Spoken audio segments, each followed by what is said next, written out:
Feel the waves cut through me, hypnotized by the sounds I'm breathing in. Hold tight, chemicals. Halo, Assalamualaikum warahmatullahi wabarakatuh. Bertemu lagi dengan saya Neneng Hasanah SEM Angkat selaku dosen akuntansi sektor publik. Nah, di sini saya akan membahas tentang sistem reward dan punishment, sebuah perbandingan antara sektor publik dan bisnis. Nah, bagaimana sih reward dan punishment di perusahaan swasta dan di publik atau di pemerintah itu seperti apa di manajemennya? Nah, di sini tentu berbeda ya. Untuk di sektor publik itu kan berorientasinya kepada kesejahteraan masyarakat. Kalau untuk sektor bisnis atau swasta dia berorientasinya kepada keuntungan. Nah, di sini tujuannya adalah mahasiswa dapat tahu sistem reward dan punishment dalam akuntansi sektor publik. Reward itu diberikan untuk menilai sebuah kinerja agar manajemen, kemudian organisasi, kemudian subjeknya itu semangat untuk bekerja. Adapun kebalikan dari reward ini adalah punishment. Punishment adalah hukuman ketika subjek, agent atau orang yang bekerja itu tidak mencapai tujuan. Adapun tujuan dari sistem pengukuran kinerja tadi adanya punishment dan reward itu untuk mengukur kinerja suatu organisasi. Tujuan dari sistem pengukuran kinerja secara umum yang pertama mengkomunikasikan strategi secara lebih baik. Selanjutnya menyeimbangkan ukuran kinerja finansial. Nah, di sini finansialnya itu sesuai dengan anggaran atau tidak, strategi pemborosan atau tidak. Nah, misalnya di bagian purchasing harus menemukan harga barang misalnya 1 juta. Nah, purchasing mendapatkan harga 90.000. Nah, itu adanya efektif, adanya ekonomis dari segi harga dan kinerja finansialnya itu dapat diseimbangkan. Yang selanjutnya mengakomodasi pemahaman kepentingan manajer level menengah dan bawah serta motivasi pencapaian goal congruence. Nah, jadi goalsnya itu tercapai, tujuan visi misi perusahaan itu dapat tercapai dengan baik. Kemudian alat pencapaian kepuasan individu maupun kolektif yang rasional, artinya masuk akal nih. Nah, di sini manfaat pengukuran kinerja menurut Margiosmo 2009 halaman 122.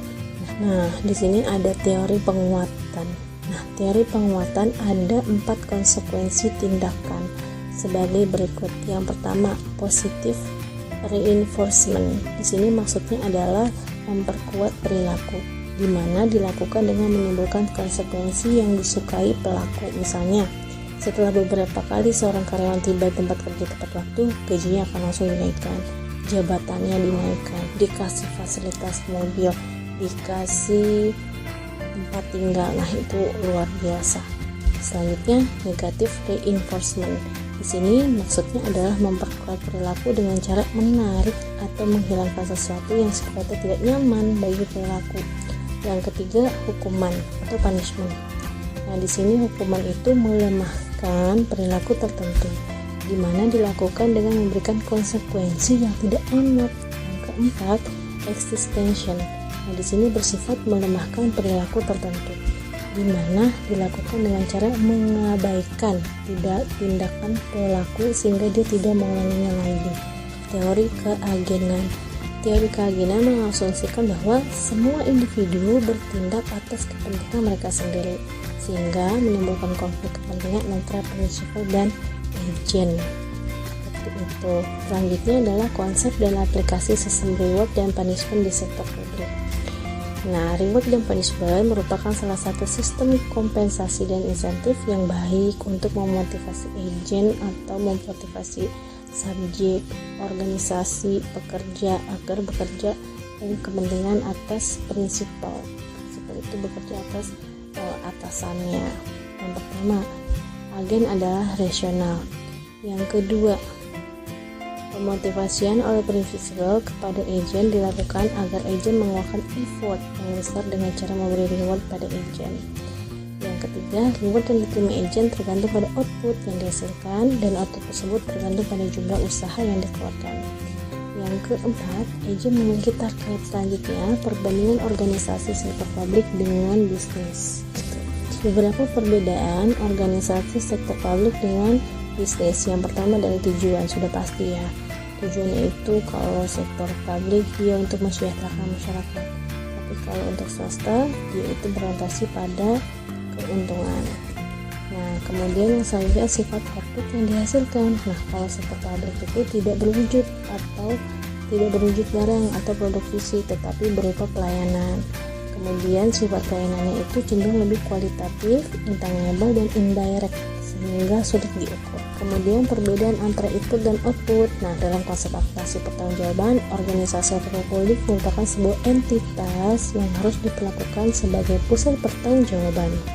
Yang selanjutnya, operasi berdasarkan mekanisme pasar. Kepuasan pelanggan, jenis agensi atau badan pemerintah itu berbeda. Selanjutnya, perbedaan indikator kinerja. Adanya perbedaan pengukuran indikator kinerja tersebut tampak dari informasi-informasi yang digunakan, yaitu dari finansial dan non-finansial. Di sini bisa diukur dari perspektif keuangan, perspektif pelanggan, perspektif proses bisnis internal, perspektif inovasi dan pembelajaran. Cukup sekian penjelasan dari saya. Wassalamualaikum warahmatullahi wabarakatuh.